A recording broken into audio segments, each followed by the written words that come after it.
This is CBS News New York. We're following two major breaking stories this hour. First, in Southern California, the death toll continues to rise from multiple fires still burning in LA County. Communities there are completely wiped out. We're live on the front lines with the latest. And here at home, a massive fire, a 5-alarm fire at a Bronx apartment building. We're live on the scene as hundreds of firefighters respond to battle those flames. And coming up today, President-elect Trump appearing virtually in court for his hush money sentencing. His response after the Supreme Court rejected his plea to delay proceedings. Good morning on this Friday morning. It's January 10th. I'm Chris Raggi. I'm Mary Calvi. We'll get to the major fire in the Bronx in just a moment, but first, to the deadly Southern California wildfires now raging in the Los Angeles area for a fourth day. One local law enforcement official is comparing the devastation to the aftermath of an atomic bomb. The LA County Medical Examiner's Office says at least 10 people have died. Tanya Bacchus is on the ground in Los Angeles, joins us live now with a look at the devastation there. Tanya. Good morning, Chris, and good morning to you, Mary. Wind is still an issue here. We are under wind warnings where gusts could reach up to 60 miles per hour in some areas. This as the intense firefight continues and new fires are starting. In Southern California, the death toll is rising and the flames are still spreading. Thursday, the Kenneth Fire erupted in Woodland Hills. This new fire shows that we are absolutely not out of this extreme weather event. Los Angeles and surrounding areas have been on fire, starting in the Pacific Palisades community.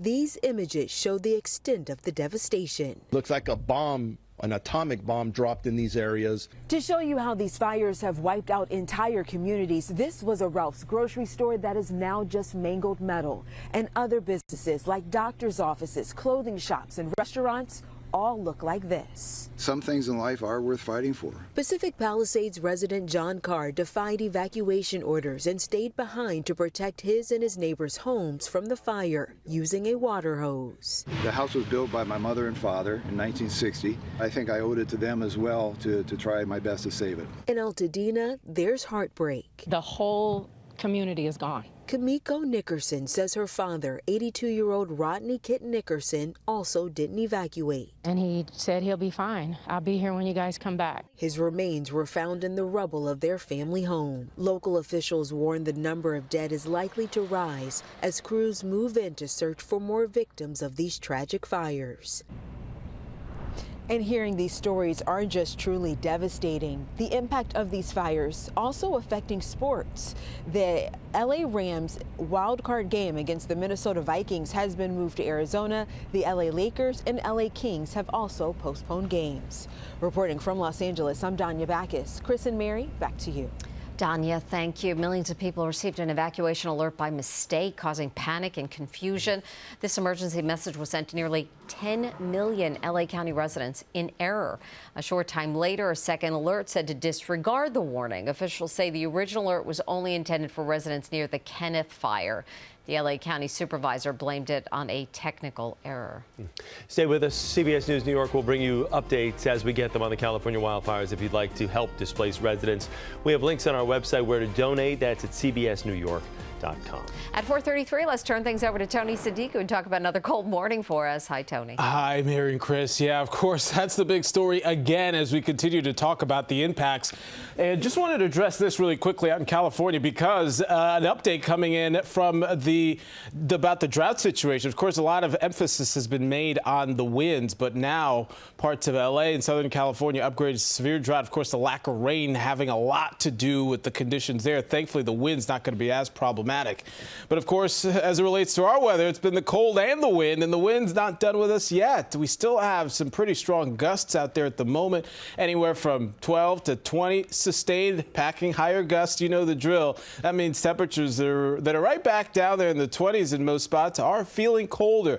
But we got teens, not single digits. So progress is being made as, at least at this point, it looks like we're done with the coldest air and the harshest winds. Another good-looking day on tap. Sun, clouds, and what about the snow chance? Chris will have the latest on that in your full first alert forecast. All right, Tony, thank you. Let's get a check your first alert traffic report with Guy Stanier. Hey, Guy.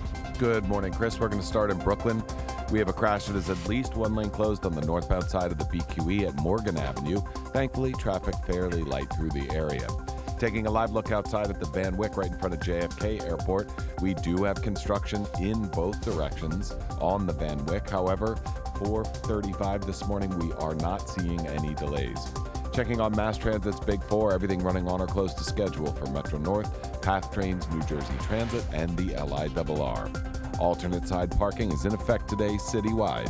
Chris and Mary, back to you. Guy, thank you. 4:35. Let's get you to more breaking news. A building fire in the Bronx. It's happening in the Allerton section. Around 200 firefighters have been called to the scene. Elijah Westbrook is live there with what's going down. Elijah. Well, Chris and Mary, I can tell you this is a very active situation, as you can likely hear there behind me. This is now a 5-alarm fire that injured 4 people. I want you to take a look at what's happening as we speak. This is Wallace Avenue, and you can see the flames are now impacting at least 4 different sections of this building here. All residents have been evacuated safely, but again, we know 4 people were taken to the hospital, 2 firefighters and 2 residents. Now, here's even more video from the scene showing how intense the flames and smoke are as fire crews try to tackle them from all around. The FDNY tells us that calls came in initially around 1:40 this morning. They say when crews got here, they were able to determine that the fire started on the 6th floor, which is the top floor of this building. Officials say it quickly grew to a 5-alarm in just under an hour. And as we speak, there are about 44 units, 198 firefighters helping in this effort.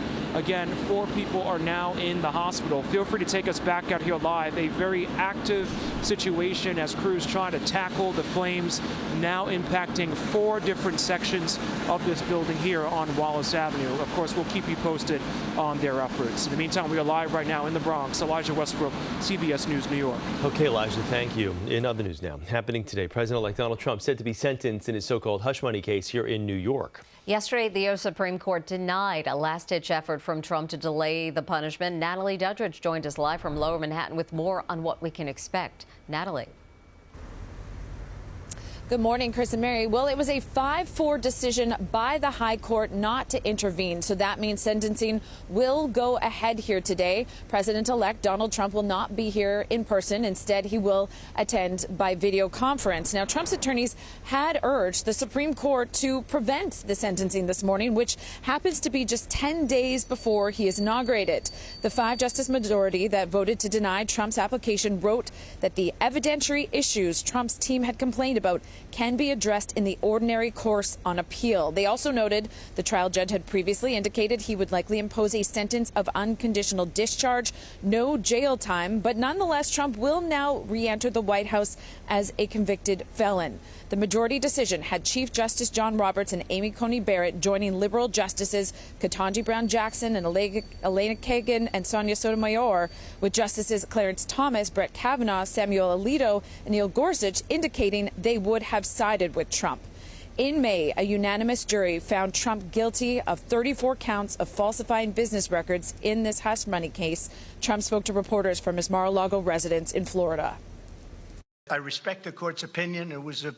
I think it was actually a very good opinion for us. They acknowledge what the judge said about no penalty, and there's no penalty. But we're going to appeal anyway, just psychologically, because frankly, it's a disgrace. Now, again, President-elect Donald Trump will attend this video conference virtually. He has the option to speak, but it's still not clear if he will. In Lower Manhattan, Natalie Duddridge, CBS News, New York. Natalie, thank you. Stay with CBS News New York on air and streaming as we report live from the courthouse when the judge sentences President-elect Trump later this morning. 4:39, and tensions are mounting in Venezuela ahead of the controversial swearing-in today of Nicolas Maduro for his 3rd term as president. Opposition leader Maria Corina Machado was arrested and released Thursday at an anti-government protest. Based on the ballots counted, several countries, including the U.S., recognized opposition candidate Edmundo Gonzalez as the next president. But Maduro is still declaring victory. A rally was held in Midtown Thursday in support of Gonzalez. Today, we wanted to demonstrate not only the regime, but the world that we are not leaving our people back home alone. If anything, what Maduro has shown himself to be is resilient and also completely unafraid to repress or to weather whatever sanctions come his way.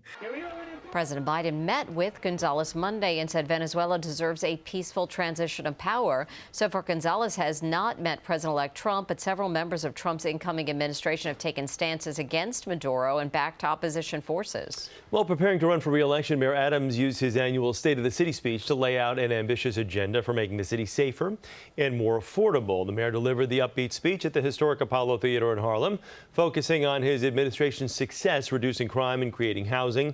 The mayor also announced plans to tackle the homeless crisis. There's no denying that New Yorkers are anxious about the future. The mayor committed to investing $650 million to getting New Yorkers suffering with severe mental illnesses off the streets. The plan includes money for 900 units of supportive housing. He also called for the passage of the Supportive Intervention Act, in which the mentally ill can be forced into treatment. 4:40 right now. Coming up, cracking down on congestion pricing, toll evaders that troublesome drivers could get into after trying to avoid the new fare. And stealing ATMs from delis and bodegas across the city. Police looking for the suspects responsible for nearly 50 heists.